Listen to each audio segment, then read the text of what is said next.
নবীজি বলেন তাগদু খিমাসান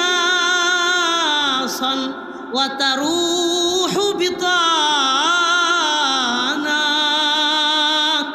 প্রত্যেকটা পাখি সকালবেলা তার খালি পেটে বাসা থেকে বের হয়ে যায়। ঝাঁকে ঝাঁকে শত শত পাখি নিজের বাসা থেকে খালি পেটে বাসা থেকে উড়ে যায়, বের হয়ে যায়। ওয়া তারুহু বিতানা, সন্ধ্যাবেলায় ভরা পেটে নিজের বাসায় তারা ফিরে আসে। অথচ কোনো পাখি জানে না আমার রিজেক কোন পুকুরের কোন ছোট মাছটা আমার রিজেকে আছে, কোন নদীর কোন মাছটা আমার রিজেকে আছে, কোন জমিনের কোন শস্যটা আমার রিজেক হিসেবে বরাদ্দ, কোন জঙ্গলের কোন পোকামাকড়টা আমার রিজেকে বরাদ্দ পাখির জানা নাই। তারপরেও শুধুমাত্র কেবলমাত্র আল্লাহর উপর ভরসা করে বাসা থেকে বের হয়ে যায়। সন্ধ্যার সময় ভরা পেটে নিজের বাসায় তাদেরকে ফিরাইয়া পাঠান কে? নবীজি বললেন তোমরা পাখির মতন আল্লাহর উপর ভরসা করো, কারণ পাখি সকালবেলা কি খাবে রাতের বেলায় জানে না, রাত্রে কি খাবে সকালবেলাও জানা নাই।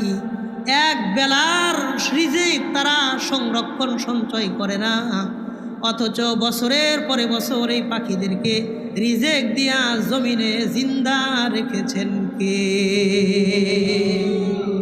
অথচ পাখির কোনো টেনশন না থাকলেও মানুষের কাছে এক বছরের রিজিক বরাদ্দ, ব্যাংক অ্যাকাউন্টে টাকা নির্দিষ্ট, জমিনে ধান আছে, ঘরে চাউল আছে, সব কিছু আছে, কিন্তু মানুষের আল্লাহর প্রতি ভরসা কম। টেনশনের কোনো শেষ নাই, টেনশনের কোনো শেষ নাই।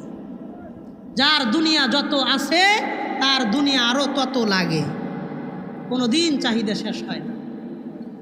এই জন্যই আল্লাহ বলেছেন আল্লাহকুমুত তাকাসুর হাত্তা যুরতুমুল মাকাবির। দুনিয়ার মানুষ, দুনিয়া নিয়ে তোমরা প্রতিযোগিতা করতেই থাকবা, মরণ কবর পর্যন্ত যাওয়ার আগ পর্যন্ত দুনিয়ার প্রতি তোমাদের প্রতিযোগিতা, লোভ লালসা কোনোদিন কমবে না। মরণই একমাত্র সমাধান। কারণ আমারে আপনারে আল্লাহ যদি 500 বছর হায়াত দেন, 500 বছর দুনিয়াতে থাকার পরেও যেদিন মারা যাব দেখবেন ওই দিন অনেক কাজ বাকি আছে, এখনো শেষ হয় নাই। কথা বলেন, ওই দিনও অনেক কাজ বাকি থাকবে। এই জন্য আমি আপনি আপনার রিজিকের ব্যাপারে ভরসা করব কার উপর? বলেন না, কার উপর? আল্লাহর উপর ভরসা করব।